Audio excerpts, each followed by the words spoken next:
Saludos estudiantes, vamos a continuar con la clase Fuerza de un ácido, creo que lo habíamos explicado. Sabemos que las sustancias cuando se agregan en agua tienden a disociarse o separarse. Entonces, un ácido fuerte, aquella sustancia que se ioniza en una proporción mayor al 50%, es decir, cuando se disuelve completamente o se disocia, se separa, en esa proporción mayor de 50%, entonces estamos en presencia de un ácido fuerte. Ejemplo, el ácido clorhídrico, que es un ácido muy fuerte, el ácido sulfúrico y el ácido nítrico. Estos son ácidos demasiado fuertes para el cuerpo humano, generalmente tienden a ser dañinos, dependiendo de dónde, ¿verdad? Porque el ácido clorhídrico tenemos ácido estomacal. Ácido débil, es una sustancia que se ioniza en una proporción menor del 50%, es decir, se ingresa la sustancia del agua y no tiende a ionizarse en la proporción mayor a 50, sino que lo hace en menor proporción de 50%, puede ser 30, 40%, hasta un 15%, y esos son ácidos débiles.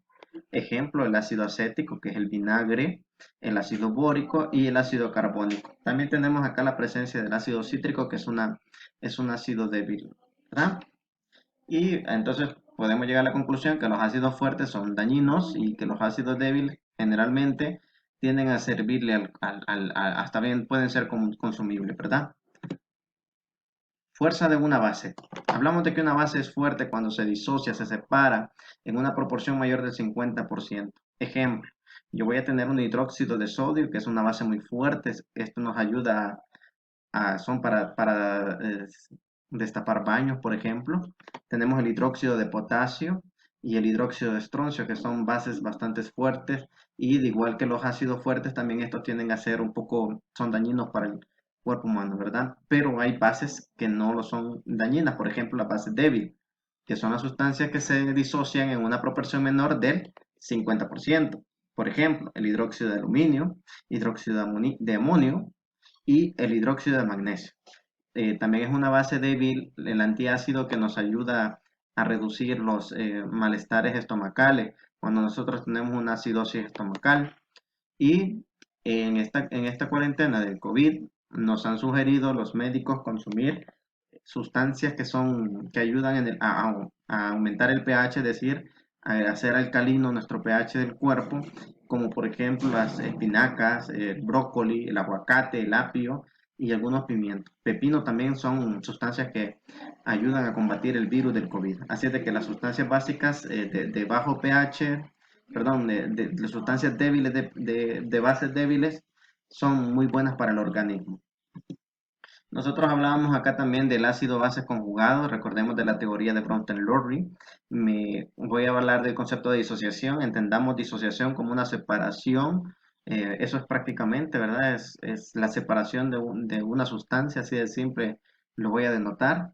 Y pues recordar que cuando una sustancia se separa, tiende a convertir, ya sea si es ácido, me genera la base conjugada o sucesiva, lo contrario, ¿verdad? Tiende a ser una sustancia meramente básica y me genera el ácido conjugado, pero tiene que separar moléculas. Esta es la práctica que nosotros habíamos hecho en las teorías de Bronsted y Lowry, que es muy importante. Recordar que cuando nosotros agregamos sustancias al agua, esto lo que puede hacer es separar algunas iones, moléculas, y de eso lo que le da el carácter ácido o ya sea el carácter básico, dependiendo de la disociación y en qué porcentaje lo haga. Luego vamos a hablar de un tema importante que es el pH y el pOH. La P representa P de potencial, la H viene siendo referencia a los iones hidrógenos, H más, y el OH hace referencia a los iones OH menos, es decir, hidróxilo o oxidrilo, respectivamente, ¿verdad? Eso es lo que significa. Entonces vamos a ver que en una sustancia siempre el agua generalmente es anfótera, y pues el agua se va a comportar o ya sea con más iones de hidrógeno o con más iones de oxidrilo. Y eso es lo que me va a generar el pH característico de la sustancia y me va a decir si es ácida o es básico o alcalina. Entonces aquí vemos una connotación numérica que la vamos a entender más adelante. Definiciones de pH. Empecemos con el pH. El pH se define, dice, como el logaritmo decimal del inverso de la concentración de iones hidrógeno en unidades mol sobre litro. Es decir, el pH es el logaritmo decimal negativo de la concentración de iones H+. En los libros de texto aparece que como el agua es anfótera, esos iones H+ se representan como los iones hidróneos, es decir, H3 o más. Y me dice que el agua pura a 25 grados tiene un número de 7, el pH. Entonces aquí tenemos la ecuación. Esta es la ecuación principal. Y por las propiedades del logaritmo, nosotros podemos definir que la ecuación me queda que el pH es igual a menos logaritmo de la concentración. Recuerden, miren que vamos a ver unos corchetes similares y en química lo estábamos determinando en equilibrio químico. Decíamos de que esto representa concentración. Y esta va a ser la concentración de los iones hidrógeno que tiene la sustancia. Ahora vamos a ver la definición del pOH. Es similar, solo que es el logaritmo negativo de la concentración de iones hidroxilos o oxidrilos. Estos iones que tenemos acá, aplicamos la ecuación y por la propiedad de los logaritmos vamos a tener prácticamente que el pOH va a ser igual al menos logaritmo de la concentración, repito, esto es concentración de iones hidroxilos. Ahora, un dato curioso, que en toda sustancia que yo disuelva agua, por ejemplo, en toda sustancia que yo disuelva, voy a tener un resultado siguiente, que el pH al sumar el valor del pH y al sumar el valor del pOH siempre me va a dar una escala que es 14. Entonces los científicos dijeron, si ambas sustancias, ambas concentraciones me va a dar un pH de 14, ¿con qué escala vamos a trabajar? Crearon una escala de pH, pero antes de hablar de la escala de pH vamos a ver algunas situaciones para comprender eso de que cómo es que va a dar 14. Eso es antagónico. Veamos la relación de pH y pOH. Esto tiene que ver con la concentración en molar, ¿verdad? La concentración molar. Ahora veamos, este es el pH y este es el pOH. Fíjense la relatividad entre ellos. El jugo gástrico tiene pues un pH de 1. ¿Y cuánto vale su pOH? Pues 13. Yo a partir del pH puedo descubrir cuánto vale el pOH de una sustancia. Por ejemplo, el jugo de limón vale 2. ¿Cuánto vale el pOH? Vale 12, porque yo sé que al final, al sumar estos dos valores, tiene que darme 14. La cola o vinagre es 3, entonces su pOH es de 11. Y así sucesivamente vamos con la sustancia. Veamos que las concentraciones que nosotros verificamos también tiene su relación, porque me tiene que dar por 10 a la menos 14. Por ejemplo, 1 por 10 a la menos 1, 1 por 10 a la menos 3, al sumarlo me da por 10 a la menos 14. Y de igual manera va a ser así en todas las sustancias. Hay un caso crucial que es el agua pura, que tiene un pH de 7 y el pOH es de 7. Generalmente nosotros decimos que el agua es una sustancia neutra porque tiene ambas propiedades, ¿verdad? Porque tiene el pH equilibrio y el pOH. Entonces, y así podemos hablar de las demás sustancias. Si van a verificar, el complemento tiene que dar 14. 8 más 6, 14. 9 más 5, 14. 10 más 4, 14. 11 más 3, 14. 12 más 2, 14. 13 más 1, 14. Esa es la relación existente entre pH y el pOH. Entonces se crearon los científicos y dijeron, no, pues vamos a trabajar más que todo con el pH. Y crearon una escala de pH. La escala va desde 0 prácticamente hasta el 14. Entre esta escala del pH,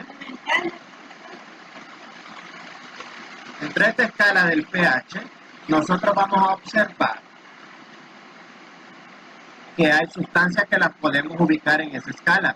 El jugo gástrico tiene un pH de 1, jugo de limón 2.3, el vino 3.5.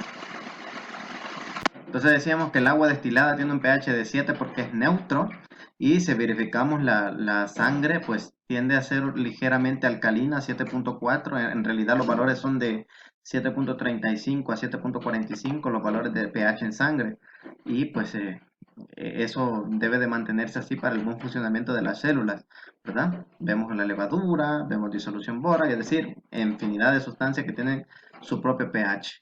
Ahora bien, a partir de esto, verificamos, por ejemplo, aquí tenemos el ácido de batería, pH de 1, jugo de limón, Coca-Cola, aquí están los pH de cada uno de ellos, el plátano, que son, todas estas sustancias vienen siendo un poco ácidas, Y tenemos aquí las sustancias que son un poco básicas o alcalinas, ¿verdad? Como el caso del bicarbonato de sodio, la pasta dental de magnesia, amoníaco y la lejía. Tienden a ser más alcalinos. De 7 en adelante son alcalinos, 7 es neutro y de 7 hacia abajo vienen siendo sustancias ácidas. Recordar que entre más bajo es el número, por ejemplo aquí el ácido es más fuerte y entre más alto esté el ácido es, entre más alto esté la base es más fuerte. Continuamos. Aquí vemos las sustancias que nosotros podemos ver siempre en la misma escala de pH 0 a 14. Ácido clorhídrico, Coca-Cola, limón, cerveza, jugo de tomate, como están catalogados en su pH. El café es ácido, ligeramente ácido. El agua viene siendo casi neutra, excepto el agua de grifo, ¿verdad? Tenemos acá nosotros el agua de mar, agua salada. Tenemos la pasta, tenemos la lejía, los blanqueadores, que tienden a ser un poco más alcalinos. En 7 es neutro, de 7 en adelante viene siendo alcalino, y de 7 hacia abajo viene siendo ácido. Ahora bien, ¿dónde está un ácido fuerte? Entre 0 a 3.5 viene siendo ácido fuerte. De 3.5 en adelante es un ácido débil hasta llegar a 7 que es neutro. De 7, 8, 9 a 10.5 viene siendo base débil. Y de 10.5 en adelante hasta 14 es una base muy fuerte. Vamos a resolver unos problemas de cálculo de pH. Entonces vamos a ver los cálculos del pH a partir de las concentraciones molares de una sustancia. A ver, me dice el problema, determina el pH de una solución cuya concentración, escuchen, de iones hidrógenos H+, es igual a 2 por 10 elevada a la menos 19. A la menos 9, perdón. Indica si es un ácido o base. Pero no basta con solo decir ácido base. Tengo que ver si es ácido fuerte o base débil. Tengo que verificar. Muy bien. En primer lugar, escribo la ecuación del pH, que es menos logaritmo de la concentración de iones hidrógeno. Recordar que también hay pOH. Si yo conozco el pOH, obviamente voy a conocer el pH de la sustancia. Recuerden que tiene que dar 14. Por ejemplo, si el pOH me diera 4, ¿cuánto vale el pH? Lo restante de 12 sería, pues, lo restante para llegar a 14, perdón, sería 10, ¿verdad? O si yo conozco el pOH de 8, por ejemplo, que vale 8 el pOH, ¿cuánto vale el pH? Lo restante para llegar a 14 sería 6. Entonces, hay unos problemas que van a encontrar por ahí que ya se los vamos a indicar, ¿verdad? Veamos, esa es la ecuación.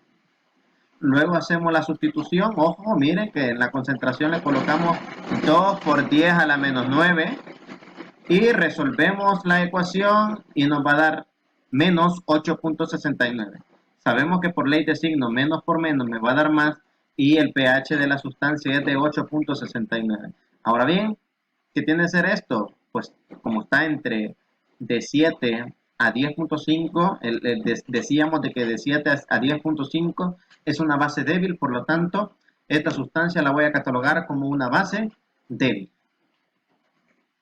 Recordar que la calculadora de logaritmo lo encontramos en este punto y vamos a escribir log al final, ¿verdad?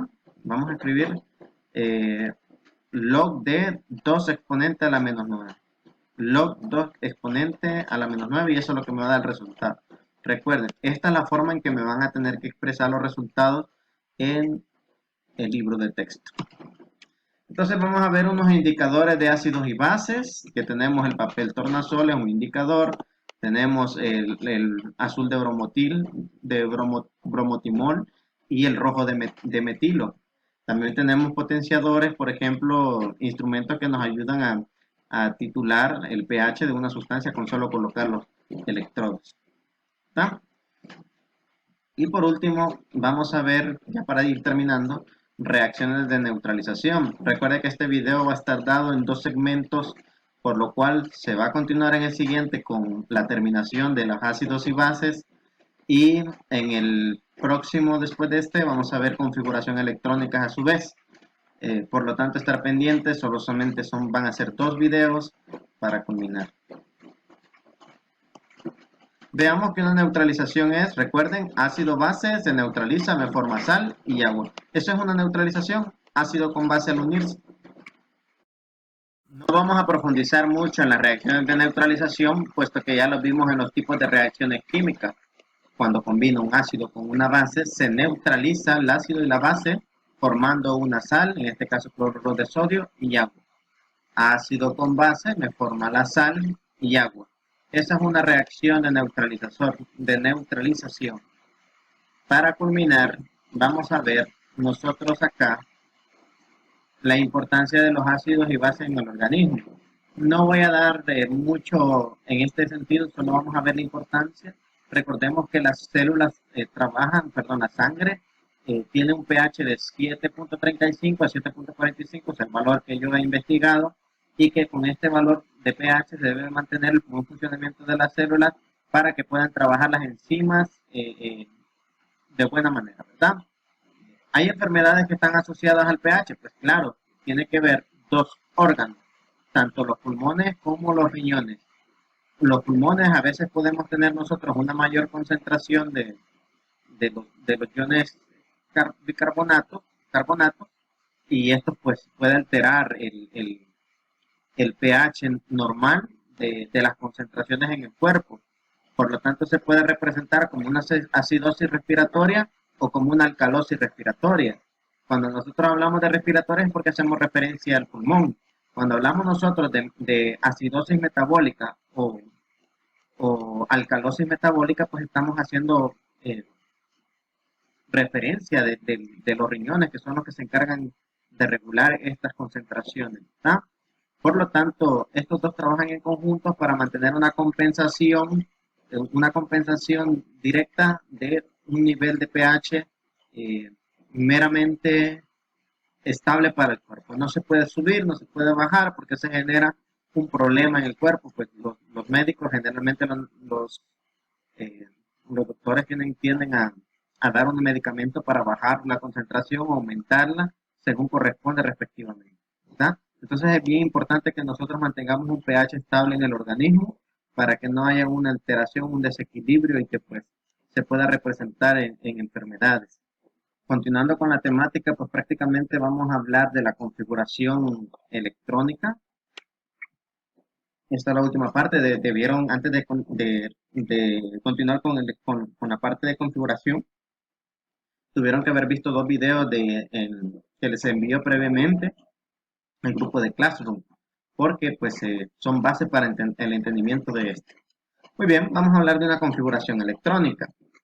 Recordemos de que tenemos el átomo que tiene protones, electrones y neutrones. El núcleo se encuentra en el centro y tiene los neutrones y los protones. Los protones tienen carga positiva, los neutrones no tienen carga y los electrones son los que me forman la corteza y pues se encuentran orbitando a su alrededor. Recuerden que el electrón generalmente tiende a comportarse como una onda, como una partícula, según Louis de Broglie, ¿verdad? En las teorías de Louis, la dualidad del electrón entre el comportamiento de onda-partícula. Entonces, la teoría cuántica ingresa acá, meramente. Vamos a ver que en un átomo vamos a tener niveles de energía. Hace mucho tiempo lo representábamos por las siglas K, L, M, N, O, P, Q. Pero en este caso nosotros vamos a trabajar con números del 1, 2, 3, 4, 5, 6, 7. 1, 2, 3, 4, 5, 6, 7, que son los niveles de energía de un átomo y que está representado en la tabla periódica por los periodos, que son 7, ¿verdad? En el primer nivel de energía puedo adquirir un máximo de 2 electrones, pero esos niveles, a su vez, tienen subniveles de energía. Por ejemplo, el subnivel S, pues agarra 2 electrones y es el único subnivel que yo encuentro dentro del primer nivel de energía. En el segundo nivel tengo dos subniveles, el subnivel S y subnivel P. Subnivel S, recuerden que agarra solo 2 electrones y el subnivel P puede tomar 6 electrones. En el tercer nivel, yo encuentro 3 subniveles a su vez, S, P, D. En S 2 electrones, en P 6 electrones y en D 10 electrones. En el cuarto nivel de energía, yo tengo los subniveles S, P, D, F. En el S 2 electrones, en el P 6 electrones y en el D 10 electrones y en el F 14 electrones. Puedo colocar dentro de este subnivel. Y así sucesivamente, yo en el nivel 5 tengo SPDF, subniveles SPDF, En el nivel 6 solamente tengo subnivel SPD y en el nivel 7 voy a tener subniveles S y P, ¿verdad? Eso dentro de la distribución de un átomo, es decir, la configuración electrónica es eso, cómo se distribuyen los electrones dentro de un átomo. Por lo tanto, la teoría cuántica lo define como, escuchen, es teoría por eso, porque es posible distribución de los electrones en un átomo. Ya que no es una ley, entonces vamos a tener que hablar en términos de posible, porque todavía está en términos de teoría cuántica en este caso. Antes de continuar, recordar de que esos niveles y subniveles dentro de ellos tienen orbitales y la forma de esos orbitales son de la siguiente manera. Yo tengo, por ejemplo, en este caso yo sé que un orbital se define como la región del espacio en donde existe la máxima probabilidad de poder encontrar un electrón. Es decir, ahí sí estoy considerando que voy a encontrar un electrón en esa región del espacio. Así de simple. Los orbitales de subnivel S solo es uno, un orbital tiene, ahí caben dos electrones. Tengo orbitales de subnivel P que son tres orbitales, uno, dos, tres. Aquí caben, en cada orbital son dos electrones, por lo tanto, dos, cuatro, seis electrones. Tenemos en los orbitales de subnivel D que son uno, 2, 3, 4, 5 orbitales. Recuerden que en cada uno caben dos electrones. 2, 4, 6, 8, 10 electrones caben en D. Y tenemos los orbitales de subnivel F, que en este caso son 7. Y en estos siempre son dos electrones por cada uno, 2, 4, 6, 8, 10, 12, 14 electrones. Estas son las formas de los orbitales. Sin embargo, las formas que más vamos a estar trabajando como una introducción para la química orgánica son con los orbitales de subnivel S y los orbitales de subnivel P. Así es que recuerden que los orbitales de subnivel S son la forma es esférica y los orbitales de P vienen siendo como dos globos combinado, uno orientado en X, otro orientado en Z y otro orientado en Y. Ahora bien, para comprender mejor, recordemos, eh, a veces esos nombres de SPDF tienen que ver con las líneas de espectro de los espectros que daban en los datos experimentales que los científicos hacían. Char, que significa agudo, principal, difuso y fundamental. Char, principal, difuso y fundamental. Esos son los símbolos de sus niveles. Ahora bien, vamos a recordar que en los niveles de energía, que son 7 niveles, 1, 2, 3, 4, 5, 6, 7, que son representados por las tablas periódicas, por los periodos, dentro de ellos yo voy a tener subniveles de energía. Y esos subniveles de energía son SPDF, que son lo que acabamos de ver. Y dentro de cada subnivel de energía voy a encontrar los famosos orbitales atómicos, que son los que tenemos a representación. Por lo tanto, el mayor es el nivel, luego dentro de los niveles hay subniveles, y dentro de los subniveles hay orbitales atómicos. Ahora bien, para realizar configuración electrónica yo tengo que acudir a unos principios. Primer principio, principio de Ashbaugh o mínima energía. Dice que los electrones se ubican primero en los orbitales de más baja energía. La energía de los subniveles aumenta en el orden, es decir, que el S es menor que el P, es menor que el D y es menor que el F. Sin embargo, recordemos que los que tienen más energía son los niveles, porque es la mayor categoría, los niveles, y luego los subniveles, luego los orbitales. Hablamos de eso, ¿verdad? En cuestión de la energía. Y el principio de Ashbaugh fue por el señor científico Niels Bohr, ¿verdad? No es que así se le llama, ¿verdad? De construcción de Ashbaugh. Luego hablamos del principio de exclusión de Wolfgang Pauli. Este dice que en cada orbital solo puedo tener dos electrones por cada orbital, así lo dice, y que debe de ser con espines diferentes. Recuerden que spin tiene que ver con giro, la palabra de spin es giro, es decir, uno tiene un giro contrario al otro, se están moviendo en sentidos contrarios en teoría, suponiéndolo como una partícula. Entonces dice Wolfgang Pauli que son dos electrones con espines opuestos. Eso es toda la teoría. Y el otro principio y último es el principio de máxima multiplicidad de Friedrich Hahn. Este principio se conoce como la regla de Hahn. Nos dice que en orbitales de la misma energía los electrones entran de un orbital de uno en uno en cada orbital con el mismo spin. Cuando se alcanza el semillenado recién empieza el apareamiento con espines opuestos. Ejemplo, en este caso yo tengo 4 electrones. Y esos 4 electrones los tengo que ubicar. El error que nosotros verificamos acá es que primero tienen que ir hacia arriba, arriba y arriba, y luego llenar hacia abajo, pero en este caso lo lleno de arriba, abajo. Esto está incorrecto, porque dice que tienen que ingresar con el mismo spin. Por lo tanto, este sí me da el carácter verdadero. Arriba, arriba, arriba terminó. Ahora empieza hacia abajo colocar los electrones. La regla de Hom es muy importante. Miren que el primero es incorrecto y el segundo viene siendo correcto. Primero va hacia arriba y luego tenemos que llenar los electrones hacia abajo. Es muy importante para la configuración electrónica que vamos a ver en este día. Muy bien, entonces vamos a ver los diagramas para construir configuraciones electrónicas. Este diagrama que tenemos acá le conocemos como el diagrama de Moller, ese que tenemos. Y las configuraciones, recordar que es de 1S2, 2S2, 2P6 y toda la configuración completa, hasta llegar a los 118 elementos que contiene la tabla periódica. Recuerden que son 118 electrones, por lo tanto, ¿verdad? Un átomo neutro generalmente tiene la misma cantidad de protones y electrones, ¿verdad? Muy bien, pero veamos la interpretación de cada uno de ellos. ¿Qué significa todo esto? El número 1, ¿qué significa? Pues prácticamente indica el nivel de energía. Ese es el mayor, que habíamos dicho que llega del 1 al 7. La letra S va a ser representada por el subnivel de energía y pues, prácticamente el número cuántico secundario, nos dice. Pero más que todo entendamos de qué es el subnivel de energía. ¿Y ese número 2 qué significa? Pues señala la cantidad de electrones que tenemos nosotros en ese subnivel. Así de sencillo. Muy bien, vamos a ver entonces que en este caso los periodos representan el nivel de energía, 1, 2, 3, 4, 5, 6, 7 periodos. Y verifiquemos los tablones. Yo sé que todo este primero dos columnas voy a tener subnivel S. En las columnas del centro yo voy a tener subnivel D. En las columnas del final, excepto por el primero voy a tener S, pero los demás van a ser de subnivel P. Y los de los metales de transición, tierra rara, que le conocen lantánidos y actínidos, van a tener el subnivel F.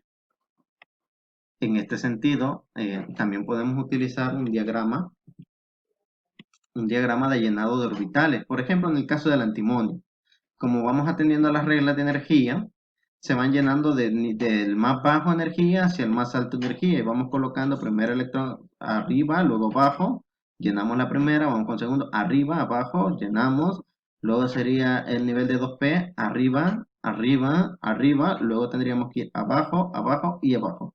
Estos son orbitales atómicos representados.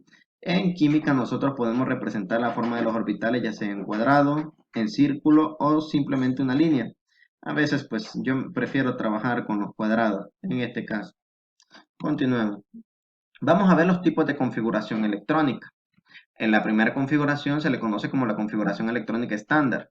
Entonces, dice que estándar es la que vamos a agregar de esta manera. 1S2, 2S2, 2P6. Es toda la configuración completa. Esa es la configuración estándar.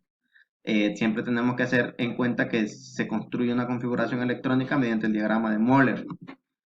Vamos a tener que a partir de la configuración electrónica yo voy a identificar cuando un material es diamagnético. Por ejemplo, dice que un material diamagnético, un elemento es diamagnético cuando todos los electrones están apareados y los efectos magnéticos individuales se cancelan. Ejemplo, el neón. Veamos el neón. Su configuración electrónica es 1s2, 2s2 y 2p6 acá en este caso, pero voy a representarlo mediante orbitales. Aquí están los electrones. Aquí están los dos electrones, arriba y abajo. En este subnivel, arriba y abajo. En el 2p tendría que ser arriba, arriba, arriba, luego abajo, abajo y abajo. Así se van colocando los electrones en los orbitales. Entonces yo desde el momento que veo que tiene completa de electrones, todos están completos los orbitales, yo sé que la sustancia, el elemento va a ser diamagnético. Voy a tener un segundo categoría que son paramagnéticos. Aquí me dice que los electrones están desapareados y los efectos magnéticos individuales no se cancelan. Veamos el flúor porque es diamagnético. Agarramos el flúor, sabemos que son 9 electrones los que vamos a colocar. En este caso colocamos 10, pero en este van a ser 9. Colocamos la configuración electrónica y pues ubicamos los electrones. Percátense de que estos están llenos, pero en el último, arriba, arriba, arriba, abajo y abajo. Me doy cuenta de que un orbital está semilleno, entonces este material va a tener que tener un carácter de paramagnético. Vamos a ver, continuamos con la configuración electrónica anómala. Ese es otro tipo de configuración que vamos a ver. Tenemos la tabla periódica de los elementos y vamos a encontrar una serie de restricciones, es decir, por ejemplo, hay representaciones que nosotros vemos que debería ser 5s2, 4d9 al distribuir los electrones, pero resulta que no se da eso, sino que se incumple y que lo que resulta es un 5s1, 4d10. Esta restricción que aparece aquí se le conoce como una anomalía en la configuración electrónica. Generalmente con los que vamos a estar trabajando las anomalías es de los del grupo 6 y los del grupo 11. Estas dos columnas sufren dichas anomalías. Ahora, pero ¿por qué queda eso de tal manera? Veamos los ejemplos siguientes. Ejemplo de las anomalías. Yo tengo el vanadio que tiene un número atómico de 23, es decir, 23 es el número de protones existentes en el núcleo de un átomo, pero como yo sé que un átomo neutro tiene la misma cantidad de protones y la misma cantidad de electrones, yo lo que voy a acomodar son 23 electrones. Y aquí está la configuración electrónica. 1s2, 2s2, 2p6, 3s2, 3p6, 4s2 y 3d3. Ahora bien, veamos, vamos contando 2, 4, 10, 12 más 6, 18, 19, 20, 23 electrones. Veámoslo meramente la capa de valencia. La capa de valencia es la última capa que nosotros tenemos de electrones en un átomo, es decir, esta última es la capa de valencia, la más externa. Eso le llamamos capa de valencia. Agarramos la capa de valencia. 4s2, 3d3. Esa es la capa de valencia. Ahora bien, en 4s yo tengo 2 electrones y en 3d yo tengo, debería tener 3 electrones. 1, 2, 3. Eso es lo que tenemos en el vanadio y está bien la configuración. Ahora, si yo quiero hacer la configuración electrónica del cromo, que vendría, ¿verdad? Que estamos en vanadio acá, ahora vamos del cromo donde está la anomalía, observemos qué es lo que va a pasar. Según nosotros, según la experiencia, en el cromo debería de ir, como un electrón de más, debería ir un electrón acá. Pero, ¿qué es lo que pasa? Que cuando agarramos la capa de valencia, sí va el electrón acá colocado, es decir, el electrón, pero lo que se resulta es de que me queda un orbital no lleno, es decir, me queda vacío, y agarra el electrón de su nivel 4s y da un salto electrónico y se desplaza hacia donde se encuentra hasta el orbital vacío y ya se encuentran desapareados. En realidad, por esa razón es que surge la anomalía y se representa S1 y de 10, bueno, en este caso estamos hablando del grupo 11. Aquí pues quedaría 4s1, 3d5, 3d5. Esa es la anomalía que nosotros representamos y generalmente lo encontramos en estas dos columnas. También encontramos otra anomalía en la de lantánidos y actínidos, pero sin embargo vamos a estar trabajando solamente con estos dos grupos.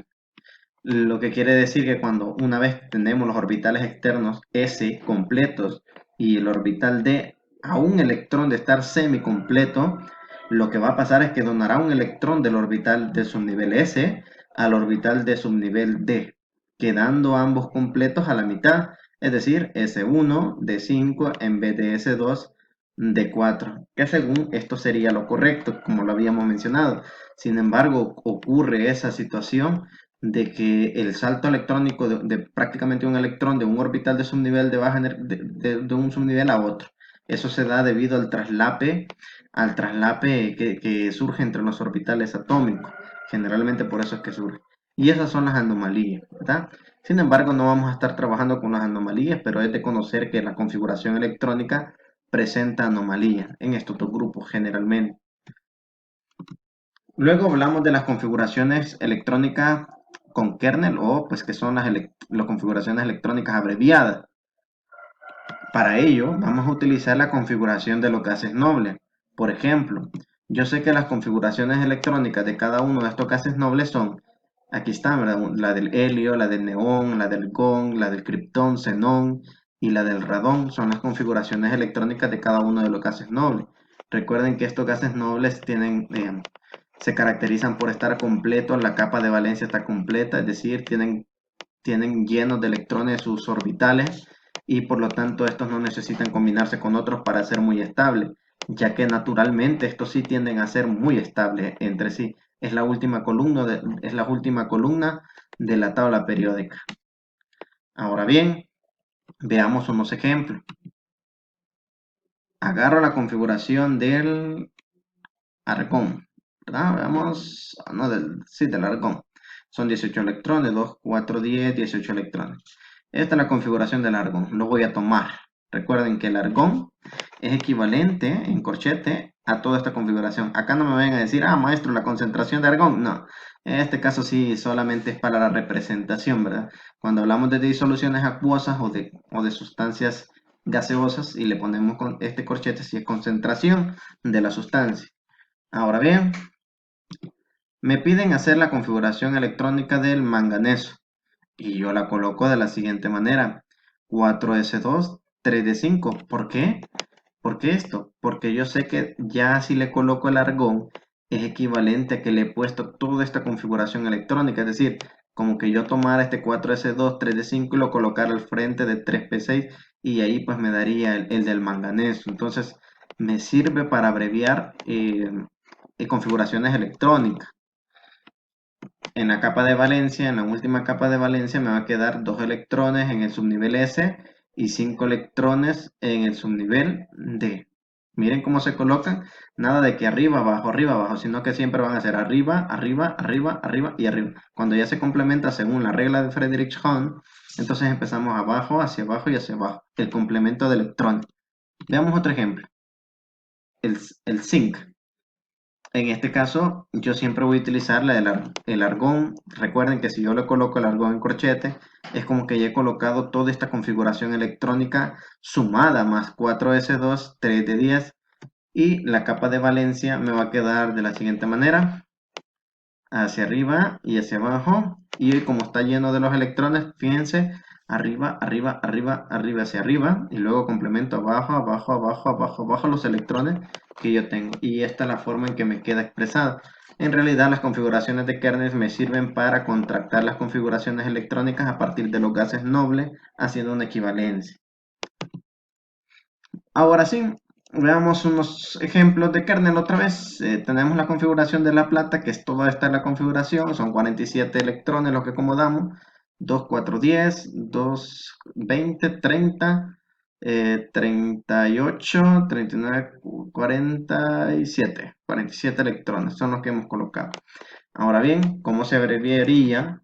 Sabemos de que el criptón es el gas noble anterior a la plata. Es el gas noble que nosotros tenemos en la tabla periódica. Y a partir del criptón, ya prácticamente ya hemos colocado toda esta configuración. Solo resta colocarle 5s2, 4d9. Por lo tanto, la configuración me queda, abrevio el criptón, 5c2, 4d9 y eso es todo. Configuración de kernel. Ahora vamos a resolver los ejercicios de configuración electrónica, que es lo que van a hacer prácticamente en el cuaderno, en páginas aparte, que lo van a enviar al grupo de Classroom. Hagamos las configuraciones electrónicas de los primeros 6 elementos de la tabla periódica. Pero para ello yo tengo que recordar que los subniveles S, P, D, F tiene un orbital en S, P tiene 3 orbitales, D tiene 5 orbitales y F tiene 7 orbitales. Y los principios que voy a utilizar es de Ashbaugh, Pauli y la regla de Hom. El diagrama de Moller, que lo tengo que utilizar para aplicar la configuración electrónica. Empecemos. Primer elemento, hidrógeno. Entonces, la primera diagonal que agarro es 1s. Agarro 1s y lo escribo. 1s. ¿Cuántos electrones hay en 1? Voy a acomodar en S, en 1s, pues solamente un electrón. Entonces aquí le voy a colocar 1s, 1. Ahora bien, lo que tengo que hacer es el llenado de orbital. Como yo sé que S tiene un solo orbital, le escribo arriba. El orbital, ¿cuántos electrones voy a acomodar? 1, arriba, y ya estuvo, ya está. Siguiente elemento, 2, número atómico, 2 protones, por lo tanto en neutro, 2 electrones. Y voy a agarrar la primera diagonal, 1s, lo escribo. ¿Cuántos electrones voy a acomodar? Pues 2, lo escribo, ya está lleno el orbital. Dibujo el diagrama orbital acá. ¿Y cuántos electrones acomodo? Pues esos dos. Primero arriba y luego abajo. Ya está completo con el diagrama orbital. Siguiente elemento, hidrógeno de helio sería litio. Litio, 3 electrones. Entonces, agarro la primera diagonal, 1s, 1s. Yo sé que S solo me caben 2 electrones y por lo tanto los coloco, pero aún me falta colocar un electrón de más. Entonces agarro la siguiente diagonal que sería 2s y lo escribo. ¿Cuántos electrones me faltan acomodar? 2, entonces para 3 me falta 1, entonces lo escribo. Como yo sé que S solo agarran un orbital, entonces escribo los cuadritos que representan los orbitales. Aquí sería primer electrón hacia arriba, segundo electrón hacia abajo. Aquí pues como solo hay un electrón, hacia arriba. Y esa es la forma en que lo voy a resolver. Siguiente elemento, berilio, 4 electrones. Entonces, primera diagonal, 1s. Segunda diagonal, 2s, 2s. Ya tengo 2 electrones acomodados. ¿Cuánto me falta para llegar a 4? Pues 2. Ahora coloco los dos orbitales, relleno con los electrones, primero arriba, abajo ya estuvo. Ahora el siguiente, arriba, abajo, ya estuvo. Siguiente elemento es el boro que tiene 5 electrones. Agarro la primera diagonal, 1s. Agarro la segunda diagonal, perdón, después de haber llenado el electrón, agarro la segunda diagonal, 2s, que tiene 2 electrones, no puedo colocar 3 acá, solo 2, pero tengo 4, me falta 1 para 5. Entonces tengo que agarrar la siguiente diagonal, que sería 2p, y aquí pues para llegar a los 5 electrones me falta 1, lo coloco. Coloco los orbitales de S, que solamente tienen 2, pero recordar que P tiene 3 orbitales, entonces voy a colocar 3 cuadritos ahí. Aquí coloco un electrón arriba, electrón abajo, electrón arriba, electrón abajo. Y aquí como solamente hay un electrón, lo coloco hacia arriba.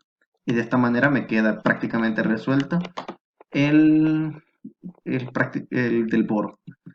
Vamos con el carbono. El carbono dice que tiene un número atómico de 6, es decir, 6 protones. En estado neutro va a tener 6 electrones también. Agarramos la primera diagonal, 1s. Aquí solo caben 2 electrones, los acomodo. Agarro la segunda diagonal, 2s. Aquí también solo caben 2 electrones, los acomodo. Ya llevo 2 y más 2, 4, me faltan 2 para 6. La siguiente diagonal sería 2p. Le escribo, la acomodo. Y pues yo sé que aquí para llegar a 6 me faltan 2 electrones, porque 2 más 2, 4, me faltan 2 para 6, los escribo.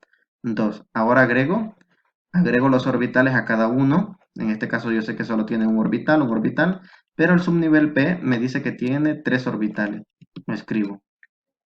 Acomodo los electrones. En este primer caso, un electrón hacia arriba, un electrón hacia abajo, ya está. En este caso, un electrón hacia arriba, un electrón hacia abajo, ya está. En este caso, un electrón hacia arriba.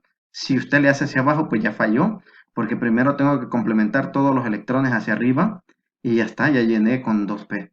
Primero recordar que si estoy en un subnivel y tiene varios orbitales, primero voy a complementar arriba y cuando ya esté lleno, complemento hacia abajo los electrones apareados.